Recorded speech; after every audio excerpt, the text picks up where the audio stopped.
First Things, episode number 30. I seem to be lost. And so you're working around the clock so you don't take time for yourself to feel like an actual human being. I used to feel like no matter how hard I worked, I was just spinning my wheels. Try to be perfect. We try to have everything in place at one point in time, and you can't. Hello, friends. Welcome back to First Things, the podcast dedicated to practical productivity based on modern research. My name is Brandon Vaughn, and it's my goal to help you apply productive solutions to your life to help you live with less stress, greater passion, and amazing results. So good to have you back. Today, we are beginning a new series on assertiveness. As I mentioned in the previous episodes, my most popular episode to date is the episode that I talked about how to say no to manipulation, criticism, conflict, all these types of things. And many of my episodes, such as the stinking thinking, the fear of failure, all these things still resonate quite heavily with people, including my episode on happiness. And I promised you guys for the longest time that I was going to do a series on happiness. I mentioned this last week. I will still do that. I promise you that. I do want to spend a little bit more time investigating those materials. So I would like to hold off on that until possibly after this particular series. But I do want to circle back around on this whole issue of assertiveness and what that really means. And we really want to dig into this. I was talking to a good friend just the other day. We were talking about this issue. And there's lots of stigma around this issue of what it means to be assertive, especially if you are someone that seems to be more passive. And this is where I come from.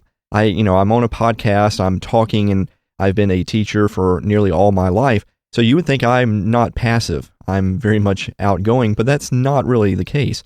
I can be very quiet at times, very inflective type person. And when I started studying assertiveness, I thought, okay, this means that people are saying that you've got to be aggressive, that you've got to be outgoing, that you've got to be an extrovert, that there's no way you can be an introvert type of person. And I've talked about how I don't like labels like that, but okay, let's just run for that for the moment. I've thought, okay, you can't be an introverted type passive person and be assertive. And I want to tell you, I don't think that's true anymore. I think that in each of our unique personalities of what we prefer to do, not who we are, because you are not an extrovert, you're not an introvert. It's just what you like to do is maybe your preferred style of communication, but you don't have to be bound by any label. But besides that, we won't get back into the label episode that I did many months ago. The whole point is that we really want to break down what we mean by assertiveness. And right off the bat, I want to tell you that assertiveness isn't a type of personality. It's something bigger. And you're going to find that I believe what it's all about. It applies to what we talked about in the series on procrastination. Remember, we made a big deal in procrastination about the fact that you have a choice and that there really is this third option of a choice. Not a have to, not a want to, or anything like that, but there's a willingness to choose to do something. And this is where we're going to get to in assertiveness too. And assertiveness doesn't always mean that you're going to scream at somebody. You may never scream at somebody. It doesn't mean anything like that. So I want you to get that out of your head right now, that this is talking about manipulation and being rude to people or always having to voice your opinion. It doesn't mean that at all. We're going to get into that a lot more starting next week, but it's going to be a great topic, I think, and it's going to help me to study this and to talk about it, and I hope it helps you as well. And quite honestly, it's going to take maybe about 2 months for us to dig into this issue, but there's going to be lots of interesting topics that we're going to cover, such as how to be a better communicator. That's part of being assertive. How can you better communicate to people in your life so that you can help them understand where you're coming from? How does your body language play into all of this? How you sit or how you look at a person, and that's going to help you regardless. It'll help you be a better speaker, a better salesperson, a better manager, a better employee. It's going to help in so many ways. And P.S., it has something to do with assertiveness. So, we're going to get into a lot of interesting topics, and I think that you're going to really like this quite a bit. So what are some issues that we have with being more assertive? How can we better present ourselves to people? How can we give feedback? How do we deal with criticism? How do we handle confrontation?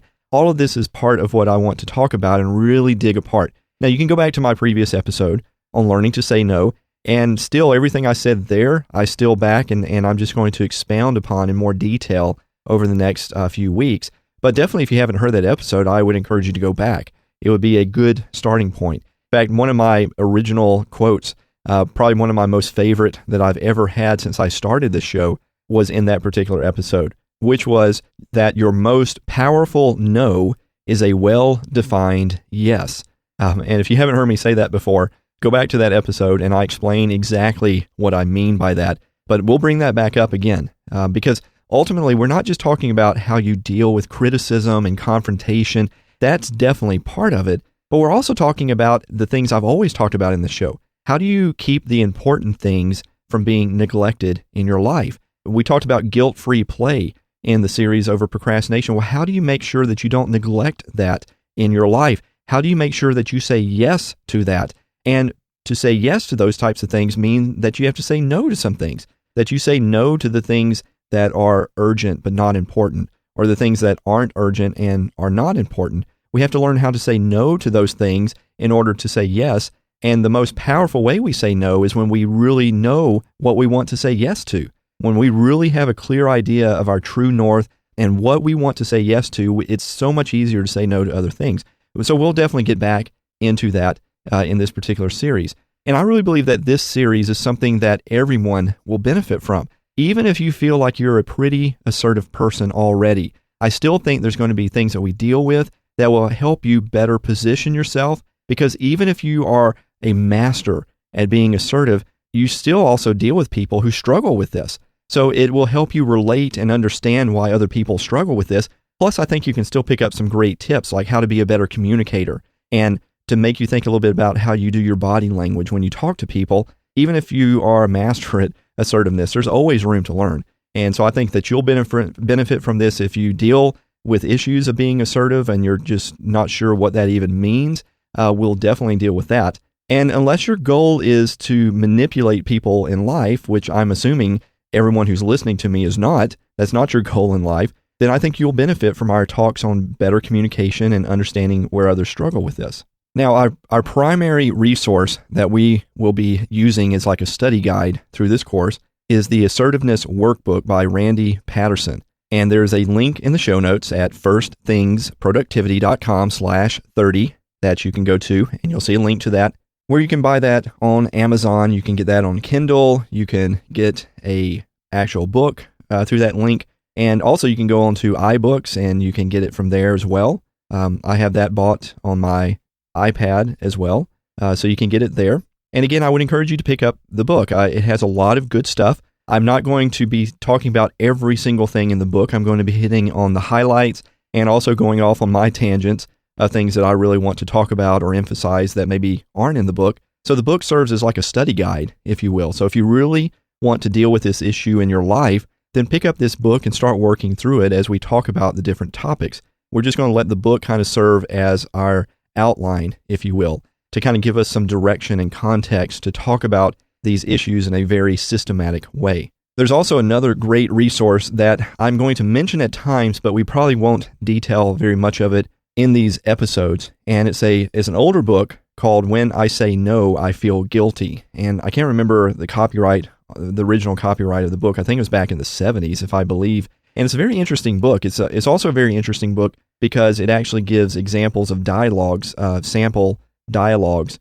of applying certain types of techniques to deal with certain types of situations. And it's a fascinating book. And I've actually been thinking that what I might do is to do a brief summary of that book, or maybe even do a mini teaching on that book, and maybe do about 4 or 5 or 6 hours on that book. Instead of making it a podcast, I might make it a free download for anyone that's interested. And if you want to dive even deeper into this topic, then I'll have a way that you can go and just get it for free. I'm not going to charge anything for that. It's just a matter of me finding some time to actually go through that. But I would love to do that, just do a really deep dive into that as well. And I think it would be more of a specialty topic. That's why I'm not really sure I want to make that part of this podcast. But I might do it as a supplementary thing and then just make it available for you. So I'll let you know about that as we go through this. I'll let you know if I'm starting to do that and where you can sign up to gain access to that. And of course, it'd be freely given, so you can share it with anybody you like as well.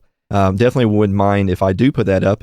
If you want to give it to someone for free, maybe you can send them my way or send them to my website so they can hear more about the show and get it. But you're free to give it and just email it to someone as well. But would definitely appreciate if you find someone in your life that you think needs it, to maybe let them know about the show as well, because there may be some other topics that they may really benefit that we talk about here. So today is mostly just an introduction to this topic that we're going through. And I mentioned this earlier, but for me, I had a lot of hindrances when it came to being assertive. Like I said, I'm a fairly quiet guy. I don't always like the spotlight.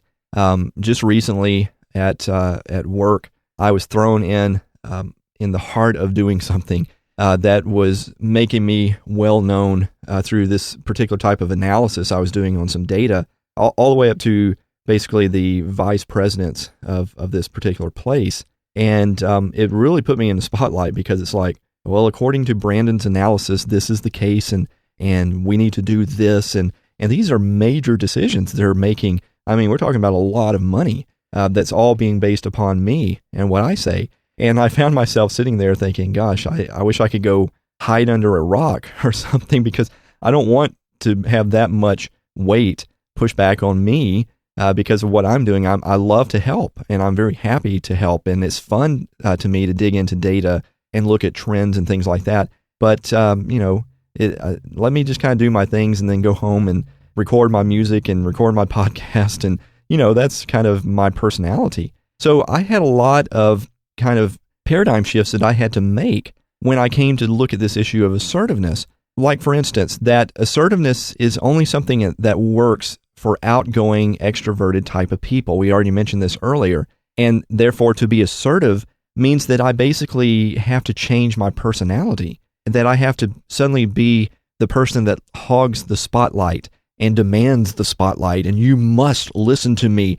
And if you don't listen to me, I'm going to pitch a fit, and and this was my mindset of what it meant to be assertive. And that was a hindrance to me for many, many years, because I basically gave up on the idea that I could be assertive. Because how can someone that's kind of quiet be assertive? It didn't seem like that was possible, but I believe it is. I believe it is possible. I believe it is true.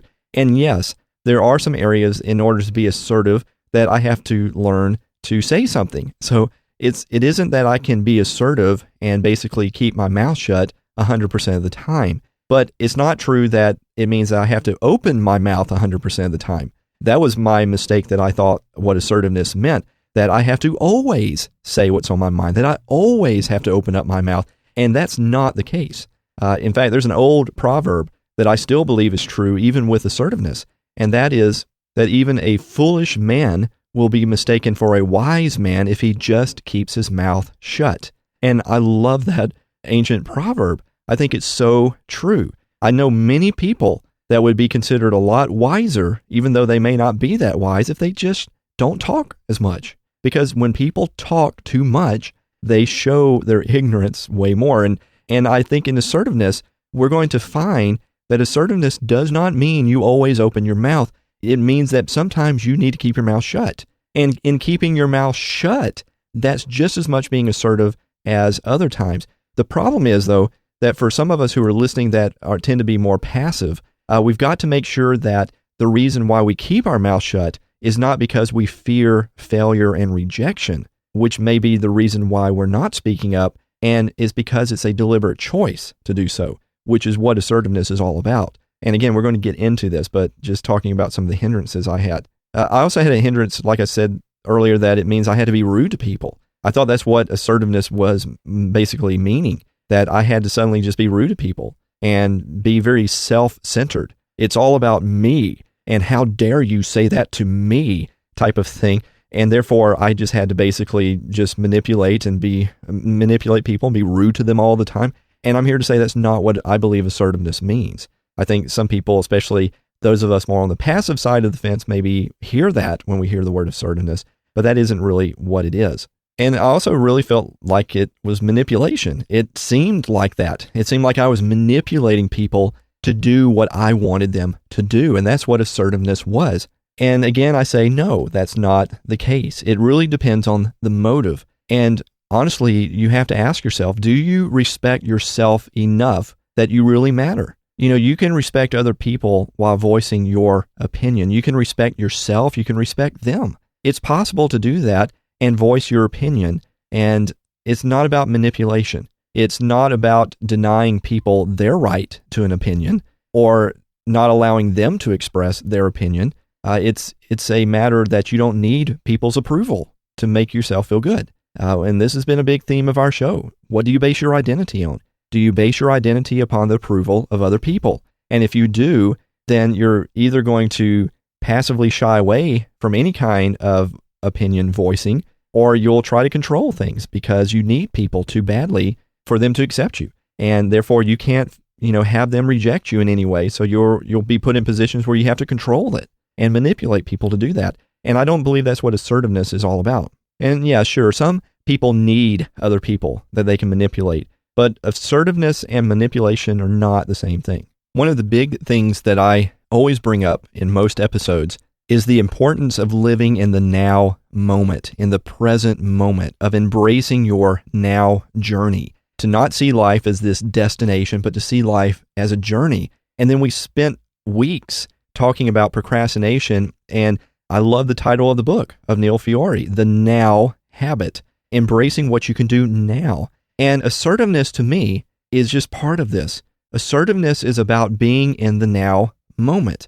And I don't know if you've ever thought of it that way, or if it seems strange to you to think of assertiveness as embracing the now moment. But I think if you will think more about that, it will make a lot of sense how I'm going to be approaching what assertiveness even is. And let me read this quote from the book, the Assertiveness Workbook. He says, "Many people in today's society fear conflict and criticism. They believe that in any conflict, they would lose and that any criticism would crush them. They feel that they have no right to impose their views, or for that matter, themselves, on the world. They have been trained from childhood to believe that their role is to accept and live up to the standards that other people impose. Being invisible, being flawed, holding opinions, or having wishes of their own all leave them open to attack." So, what do most people do? Well, they hide. They blend into the background. They become invisible. They become a yes man to everything and just agree with everyone. They never say no, or they have a hard time saying no to things. They go along with any request. They sit on their dreams. They sit on their ideas.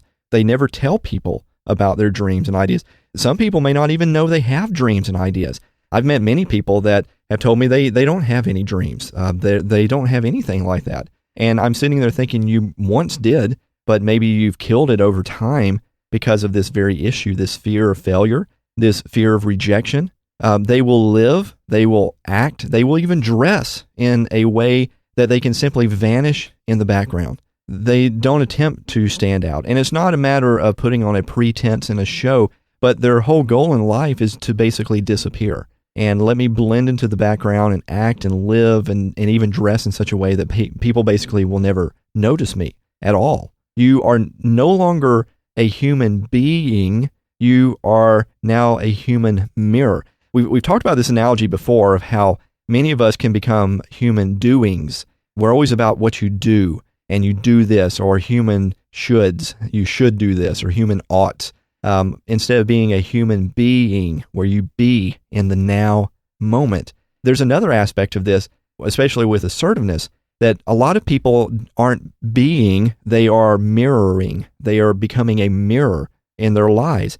And what I mean by that is that their whole life is about reflecting other people's thoughts or other people's dreams or wishes or demands or their ideas or their goals. And what we become is just a mirror to say, basically, yes, your ideas are great, and let me reflect them back to you, and you'll never hear what my ideas are. All that you see me as is just a mirror that reflects you. And we're very happy with being a mirror through our entire lives.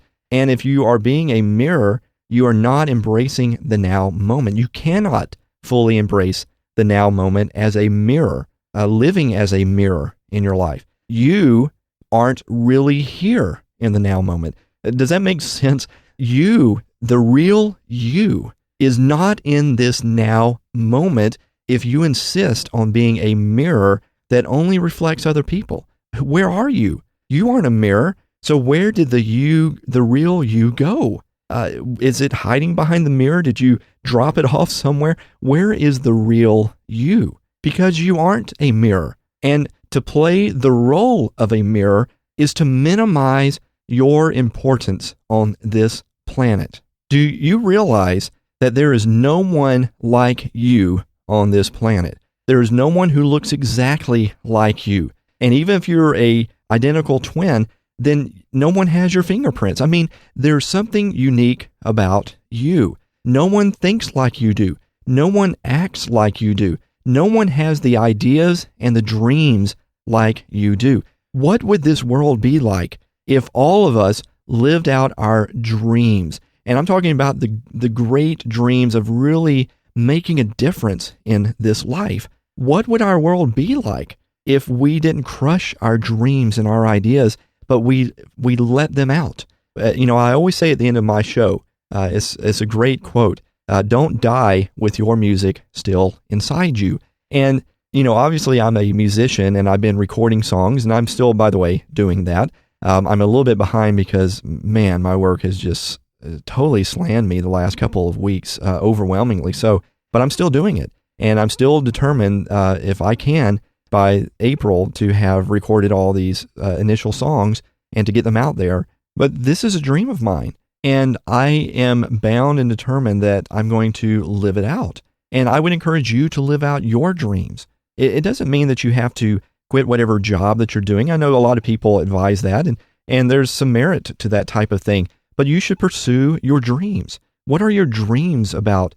Because there's no one exactly like you on this planet. And some of you may be listening to me right now and you say, yeah, okay, but what can I do, Brandon? I mean, look, I'm not going to be recording a podcast. Recording a podcast is that big of a deal. I mean, it's not. I'm so thankful you guys listen to me. I'm so grateful that I can help and encourage some of you and make a difference in your day-to-day life. But it's just a podcast.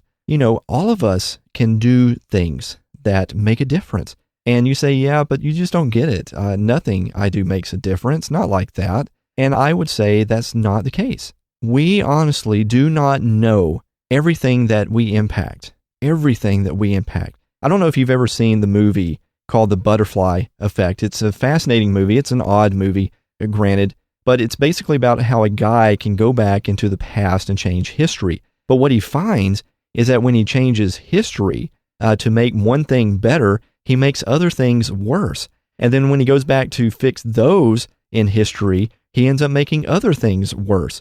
Like he goes and basically saves a friend that dies, but in doing so, he injures himself and basically blows up his legs. And when he goes back and does that, fixes where he doesn't blow up his legs, then, another friend ends up committing suicide. I mean, I can't remember all the context of the movie, but it's like every time he tries to fix something, it makes other things worse. The butterfly effect theory was an interesting little theory. Basically states that when a butterfly moves its wings somewhere in the world, it can cause a tornado or a hurricane in another part of the world. And if you've never heard that before, you probably say, what? That's crazy. But the basic idea of this, which I do believe there's a principle here, says that we all impact things way more than we ever can imagine. That what we do matters. And just because you cannot see the impact that you have doesn't mean you're not having an impact in some way. I want you to listen to this story by Andy Andrews, where he talks about this phenomena called the butterfly effect. Have you heard of the butterfly effect?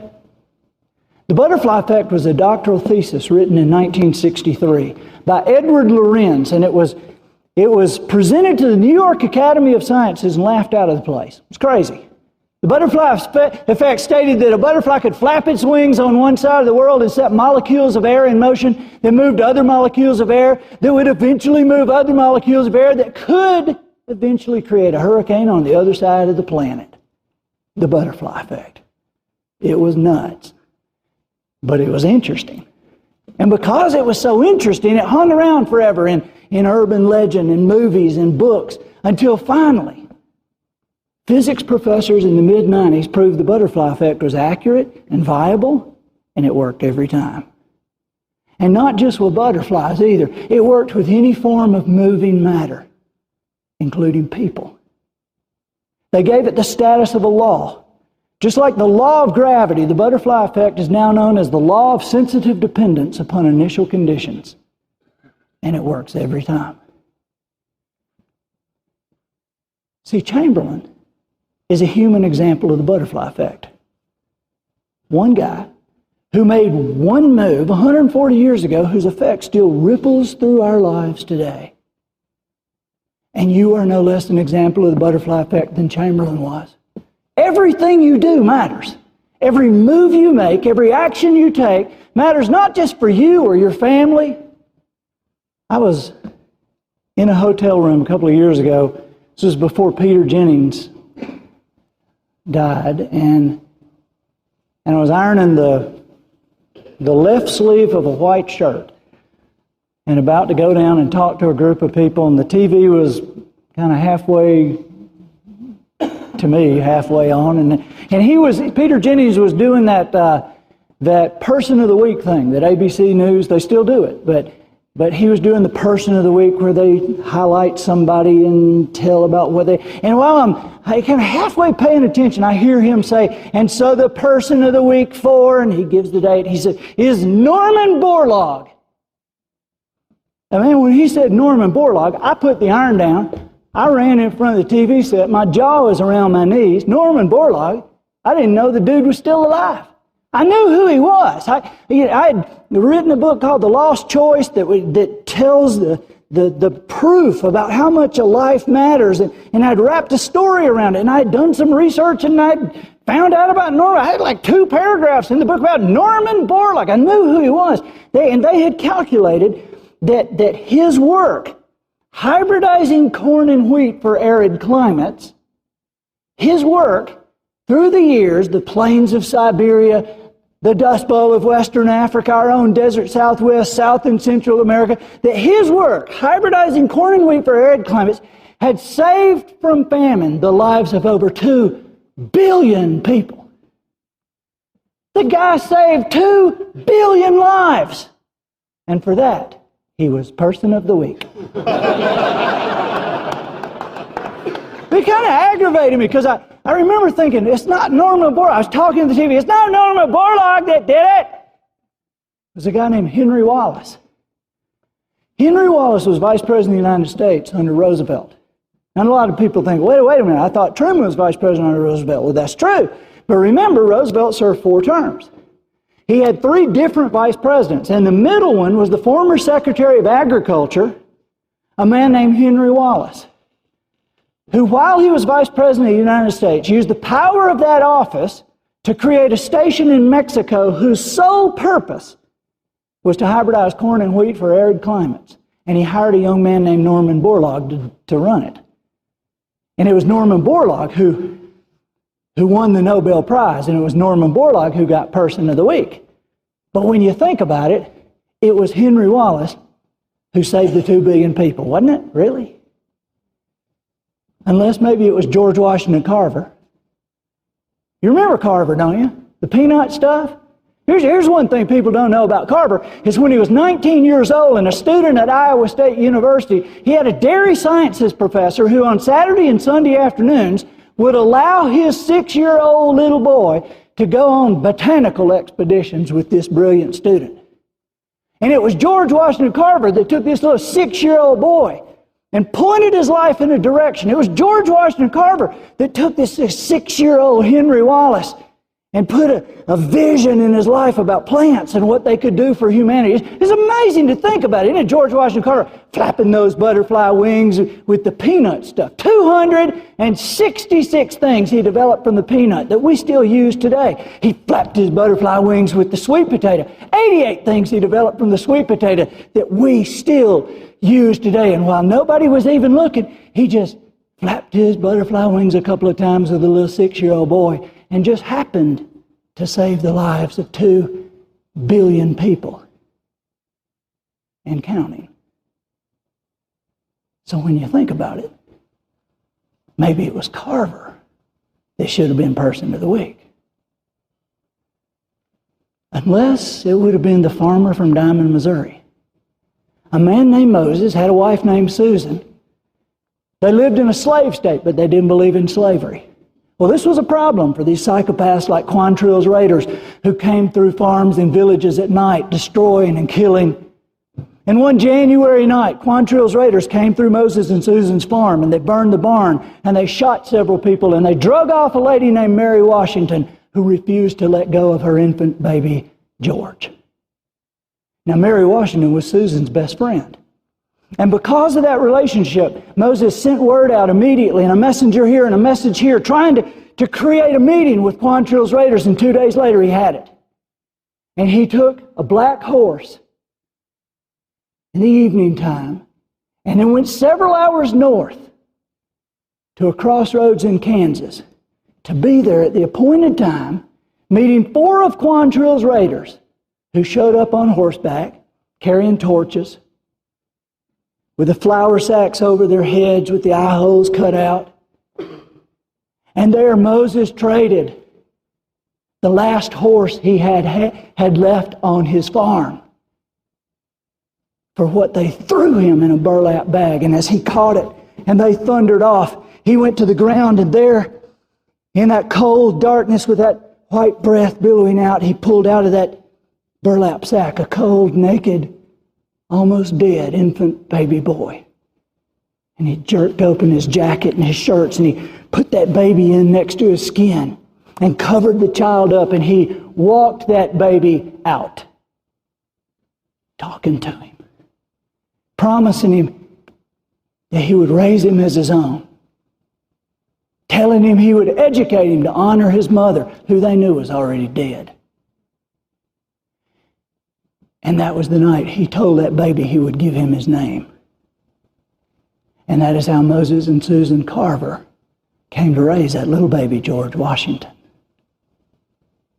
So when you think about it, maybe it was the farmer from Diamond, Missouri that saved the 2 billion people. Unless. And hey, you guys know we could do this all night. How far back could we go? I mean, really, how far back could we go to show whose move, at what time, at what point in history? How far back could we go to show who it really was who saved the 2 billion people? A number that continues to increase while we sit here. How far back could we go? And how far forward could we go in your life? How far forward could we go to show the lives that you'll touch? I mean, there are generations yet unborn whose very lives will be shaped and shifted by what you do tomorrow, and the next day, and the next, and the next, and the next. Because everything you do matters. Every move you make, every action you take, not just for you, not just for your family, not just for your hometown. Everything you do matters to all of us and forever. Now, we could come up with thousands of examples of this, but when Andy talked about, something phenomenal that had an impact, taking in this child, and then this child goes on and discovers all of these things, and then that child helps another child who ends up basically discovering various things that saves millions and billions of people. So it has this pay it forward, or this ripple effect. Pay It Forward's another great movie as well. But let me give you an example, a very mundane example, and this may be somewhat of a negative example, but think about this. We never really think about impacts that we have. So imagine that you have this tired fast food worker. Maybe they work at McDonald's or something, and they've been carrying a very, very late shift. And they are so tired from all their work, and they're upset. They didn't have a very good day. They're driving home. They fall asleep at the wheel, and they crash into a family car, killing everyone in it. Very depressing, right? Now imagine the same scenario. We roll back time, and imagine that hours before that, you stop into the McDonald's, and you simply smile and wish that worker a nice day. That's all. And you say, big deal. What's the big deal about that? That's all you do. And because you did that, that simple act touches that worker who was having a bad day, and he approaches a very hateful customer 30 minutes later with kindness because of that. And then the manager sees that and ends up rewarding the employee by sending them home early for the day because they see how great they handled this customer and that they've also been working really hard, in which they aren't as tired, they arrive home safely, and totally miss the family who passes through the intersection hours later. Now, again, I'm just making this up, but I'm trying to illustrate a point to you that all you did was simply smile at this person, and it caused a domino effect. It caused a chain reaction. Now, imagine this to utter extremes, and we keep basically connecting dot to dot to dot. So you smile at a person, and then it affects them in a certain way, and then they do something, and then that does something to someone else, and then that does something to someone else, and that does something to someone else, and before long it does something to someone else, and they go out and create some foundation that feeds hungry people, and they feed millions of people and it all came back to a simple act. And this is why I say, going back again, that you matter. You matter on this planet. And I don't care if you're not, making computers that are changing people, or you're inventing things, or you're writing a book that everyone reads, or I don't care if you're just doing what you think are very mundane things. It does not mean that doesn't matter. It could make a huge difference if you pour your heart and your passion and your creativity in it. And this is why assertiveness is a big deal, because if you are not letting your dreams out and letting people know who you are and letting people know your thoughts, then you're hiding back a treasure that really could make a difference in this world. And even if it's not this huge Grammy award-winning thing, it could be this domino effect that just because you are on this planet, the world is different, and it's different in a good way. So the point is this: our actions set in motion a chain of actions in others that we have no clue about. Even the fact that we are just simply at some place, or that we do something as simple as smile, can set in motion a series of actions that can change the world. And this is why living your life as a mirror is a very bad thing, because you have more to offer this world than simply being a mirror. You have ways to make this world better, but that will never happen as long as you are simply a mirror for people. It's only going to happen when you can learn assertiveness and to learn to be in the now moment and to be yourself in the now moment. And this is basically at the very foundation of what we're going to be talking about over the next weeks. And as we do talk about this over the next few weeks, and you listen to this material, I would encourage you to put it into practice. Don't just listen to me talk about this, because you're never going to master this skill by simply listening to me talk about it. Every week, I'm going to give you a few exercises to do, and I would encourage you to do them, not just think about them, but actually take some time and write them down. Speak this out loud. I've mentioned many times, there's something about saying it out loud. There's something about writing it down. If all you do is keep it inside of your brain and think about it, but never physically do something with it, say it, write it, it's not going to become real to you. You need to do something physical with this information to tie it into something that is real to you, that becomes real to you. If it helps, go find somebody to partner with on this to get their help. And if you have to do it alone, then practice in front of a mirror. And yes, in front of a mirror. You may have lived your life as a mirror for other people. Now you can instead look into a mirror and see yourself and practice. Practice saying stuff out loud. Visualize it. See it in yourself. See yourself actually doing that. Record yourself. Listen back to it. You can even video yourself now with smartphones. You can just turn it back and videotape yourself and look back at it later and see what it is, what you think, how'd you do. There's also in the book, and I'll put this up online in the show notes as well, have permission to do this. In the book, there's something called the Assertiveness Scorecard, where you can basically take notes and look at your responses and how'd you respond and what was the motivation for that response. And we'll talk a little bit more about that starting next week, but that's in the show notes as well. Now, one thing to say as a disclaimer, the book mentions this, and I do too. If you are dealing with any situations in your life that are violent relationships, please seek the help of trained professionals. We are not dealing with those types of situations in these shows. So please do seek the help of a professional counselor to help you there. This show about assertiveness is really talking about just day-to-day things, regular type of relationships, normal situations in life, not violent ones. And violent people can be dangerous, and you can trigger them many times, and you need specialized help that is needed to reduce risk, with such people like that. So definitely please seek the help if you're dealing with issues like that. But for all other issues in life, normal type of relationships, and even people that maybe get upset but aren't violent, then this show is going to help you with those types of things. So in brief summary, what are we going to be learning over the next few weeks? Well, one thing that we're going to be learning is, first of all, what is assertiveness? And I've said earlier what my misunderstandings of what assertiveness was, what I thought it meant: manipulation, being rude, changing what my personality is. Well, okay, if it's not all of that, then what is it? Oh, yeah, I kind of hinted it's about being in the now moment. Okay, but what does that really mean? Because that can be kind of abstract.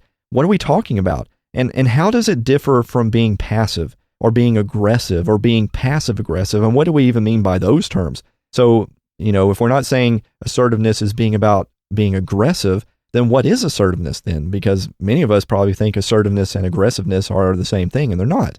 So what is it?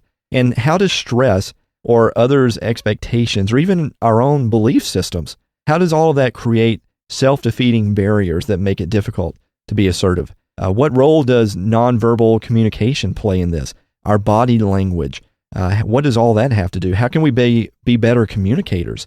Because that's a big deal. How can we truly be present to others and express our opinion? How do compliments fit into this? And it's surprising, we'll spend a whole episode talking about this. How you take a compliment can be a big deal. And it can also be a signpost that you have some roadblocks to be assertive, depending on how you take a compliment. What about getting negative feedback or giving negative feedback? Maybe you have to give someone negative feedback. Well, how do you do that? How do you say no to things? Just simply no. What are some things that you can do in order to make that happen? How can you request things of people without this feeling like you're manipulating or controlling them? How do you do that? How do you deal with confrontation? How do you deal with manipulation?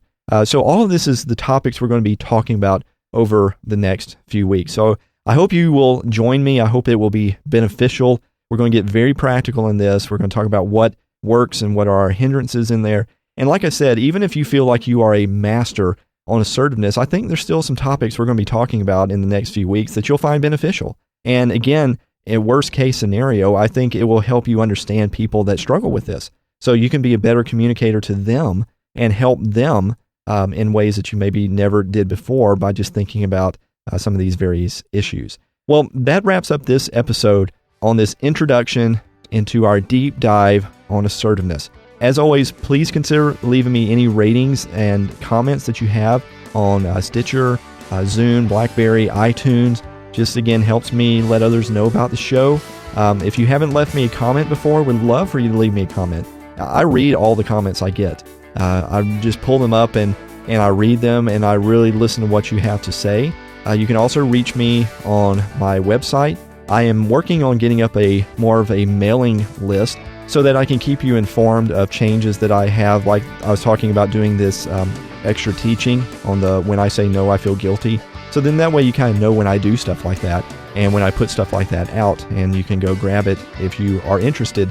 And one of the things that I don't really have very visible on my webpage right now is just an email communication that you can reach me. I think it's there somewhere, but it's kind of buried. So I'm going to try to work on making that a little bit more visible in case you want to email me directly. But I do have other ways you can leave me comments. You don't have to register on my website at firstthingsproductivity.com. There's a place you can leave me a voicemail. You can reach me on Twitter, and I have a link to that in my website, and you can reach me on Facebook as well. I talk to a lot of people in both avenues, so feel free to do that. And if you have any comment on this show or anything that you might like for me to talk about on the issue of assertiveness, is there a particular thing that you deal with or a thing that you would love to hear me mention or talk about, then let me know. Leave me a comment at firstthingsproductivity.com/30. And I would love to hear from you and see how you're doing with this. So until next time, remember this: you are not a mirror. to simply shine the radiance of other people in this world. You are unique, and you really do matter in this life. So don't devalue the importance that you play in this world, no matter what. I don't even care if you're out of a job right now. You still matter. You still have value, and there are dreams and visions that only you have, and the world needs to hear them. So embrace today with passion and intention, and don't die with your music still inside you.